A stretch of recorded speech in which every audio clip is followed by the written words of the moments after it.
One question I'm asking everybody today is just, I'm wondering what's holding you back from buying an EV right now? Money. Cost? The price, usually. The price. So maybe I'll preface this by saying that I'm going to try and answer questions from the Fall Home Show. We had a lot of consumers taking a look at vehicles, and of course there's a bit of apprehension. Some people don't really know a lot about vehicles. They just are starting to see electric cars all over the place and might have a lot of questions that I'm going to try and dispel myths and answer questions. So with respect to pricing on EVs, now battery technology keeps getting less and less expensive as the years go on, because as the volume of production goes up, the cost per kilowatt hour of these batteries keeps going down. So, less than 10 years ago, let's say 2012, the cost for a kilowatt hour of lithium-ion battery storage was around $1,000, and now it's closer to $150. Tesla is rumored to have it around $100. So we've seen costs dropping quite a bit, and the battery is the single most expensive part of any electric vehicle. So 2022 will bring cost parity between internal combustion vehicles and electric vehicles. So for people who are concerned about costs, there's a couple ways to look at it. Number one, the used vehicle market does have lots of well-priced, affordable electric vehicles starting under $10,000 for basic inner city kind of vehicles. As far as new car cost goes, we're seeing the EV costs shrink all the time. And as I say, within a year, by mid 2022, we're going to see cost parity between gas and electric. So the cost factor is going away quickly. But I can't believe the price here. If it's a BMW, that's a pretty good price. I'm thinking they're probably look quite a bit more expensive than a regular gas vehicle at this point. Okay, with respect to new vehicle costs, we'll do a quick case study with a Hyundai Kona. The electric Hyundai Kona is about $15,000, give or take, more expensive than a gas Hyundai Kona. So if you were comparing the cost of EV versus the cost of the similar unit in gas form, yes, there is a major discrepancy. However, if you consider that you'll save $3,000 a year and you're likely to own the vehicle for 10 years, then you've got $30,000's worth of savings available with your EV that you would not have with a gas car. So, that extra expense up front is really amortized over the lifetime of the vehicle if you're going to own it for a long time, which reduces the impact of the higher initial cost. However, we're starting to see lower and lower and lower prices on new EVs, and every year that goes by brings new lower prices because the cost of the batteries keeps going down. So yes, it's true, you pay a premium for an EV with most brands right now. But if you look at Tesla Model 3, for example, to get a gas car with the same performance, safety, and autonomy as a Tesla Model 3 in an ICE vehicle is impossible. So technically, we've already hit cost parity. In fact, EVs are cheaper in some ways because there is no competition for an electric vehicle. We don't have electric outlets in our condo. We live in a condo and we don't have any place to charge in the condo where we are. With respect to charging in condos, there's a couple things to keep in mind. Now, for new builds, we're going to see EV charging stations installed everywhere. Here on Vancouver Island, most municipalities have already rewritten bylaws to include either level 2 charge stations in every stall or some stalls, or a pre-wire setup so that property owners or renters can easily put in a level 2 charge station for their electric vehicle. However, having said that, we do have a lot of customers who are buying EVs with longer range, such as Tesla or Kona or Kia Soul or Niro, that kind of thing, or even Leafy Plus does 375K. So some condo owners or MERB residents will now, even despite not having the ability to, or access to charge at home, will just simply charge once a week at a DC fast charger, or start to rely on the public charging networks like at grocery stores and movie theater and whatnot. So people are finding ways to keep their vehicles charged despite not having access at home. However, having said that, moving forward, all new builds are going to have EV charging access. And it is getting easier and easier now for stratas to move into charging solution, or to, I guess, implement charging solutions for residents. Because there are rebates and incentives available. BC Hydro is heavily incentivizing the installation of new charging stations and infrastructure, not only for workplaces, but also for multi-unit residential buildings. So check BC Hydro's website or call Motorize and we can tell you what's happening. But it is getting easier. And if you buy a long-range EV, you might not even need at-home charging. Oh, and there's not enough dials and gauges.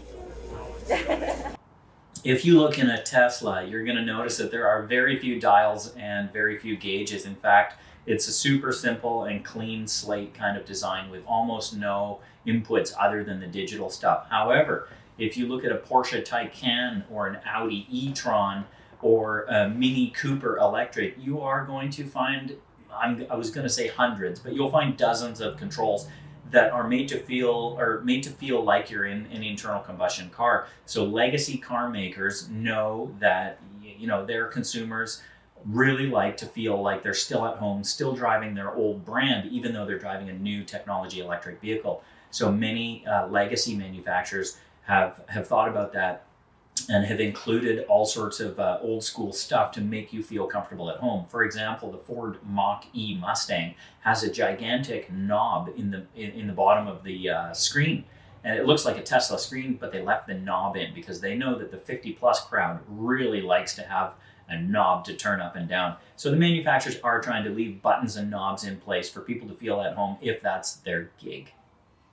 I have family in Alberta, so if I had to go back there in winter, I'd definitely be concerned about its performance in cold weather. As far as cold weather performance goes, EVs, just like internal combustion cars, do suffer. They suffer a lack of range and a little bit of a lack of performance when they're really cold. However, EVs have battery heating systems in them. And what that means is the battery works really effectively when it's warm. And so every time you charge an EV, it warms the battery. Every time you drive an EV, it warms the battery. Further, if you park it indoors, then the battery doesn't cool so much. However, if you're going to drive an EV in a cold climate and you're expecting temperatures below freezing, you should choose an EV that has a larger capacity battery. And it's going to allow the car to lose more energy without affecting the drivability so much. But ABC is what we say, always be charging. If you do the ABC rule, you're going to find that you get pretty good success in your electric vehicle. But you definitely start with a big battery and buy a vehicle that's suitable for your needs. If you need to know exactly what vehicles are really good for that, give us a call and we'll give you a rundown and show you what to buy. Recyclability. What do you do with them? Just throw them in the landfill? Where are all the batteries going to go?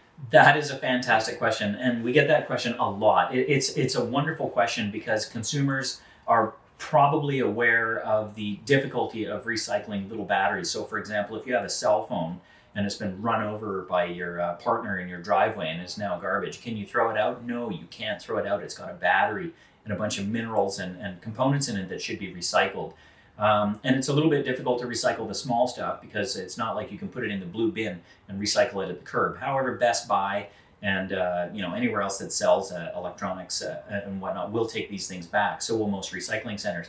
In terms of car batteries, the larger lithium-ion batteries that weigh 600 or 800 or in some cases over 1,000 pounds, those are worth a lot of money. And so it is a popular misconception that when an EV reaches the end of its lifespan, you will now be left with this pile of useless garbage, which has to go somewhere, but that could not be further from the truth.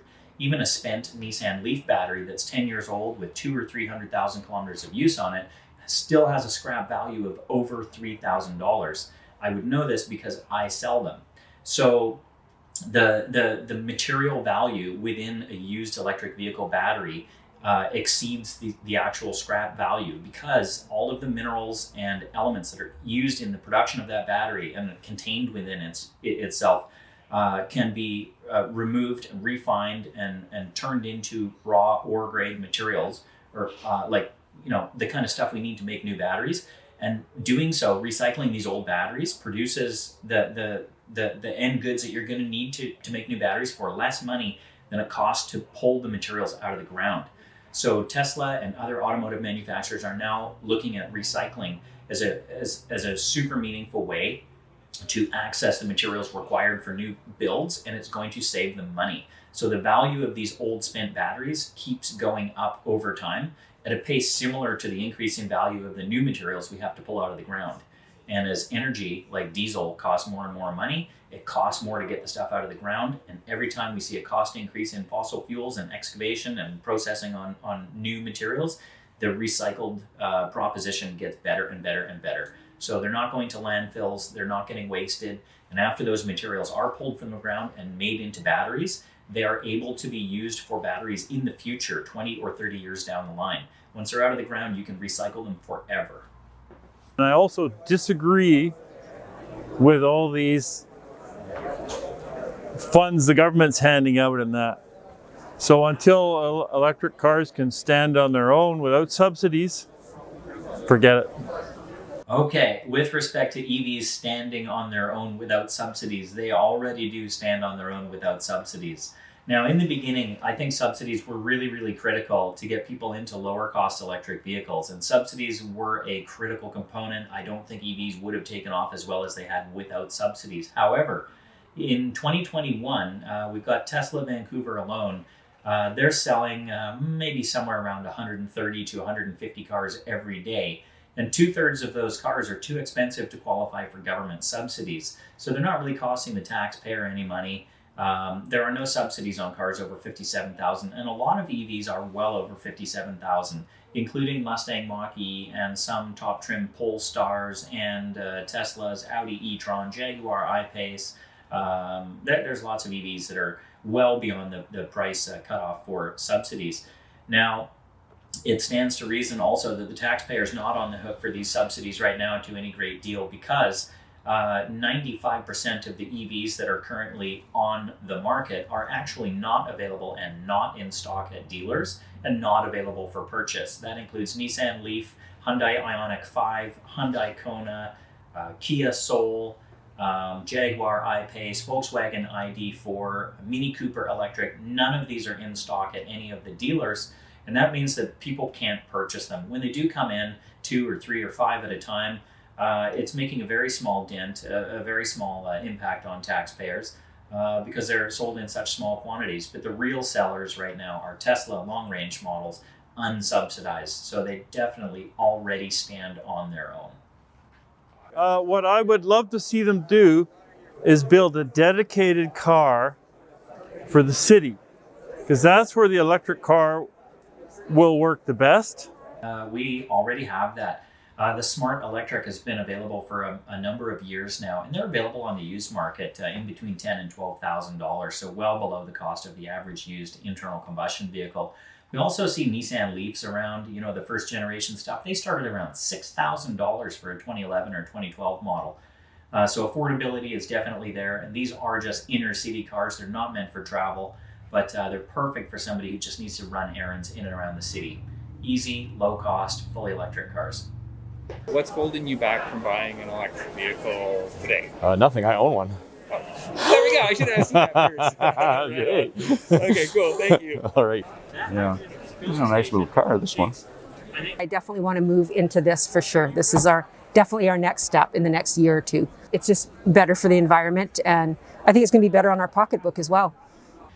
Yeah, thanks. I hope you enjoyed our question and answer session, and we'll be planning to do more of these as we have time and time permits. If you're looking for an electric vehicle, or if you'd like to sell your electric vehicle, or you just want to learn more about what's happening in the market in Canada or anywhere really, we're always happy to help out. I'm Julian Sale. I'm the owner of Motorize Electric Vehicles. Give us a call and or find us online, and we'd love to meet you and go further down this rabbit hole. Thanks a lot.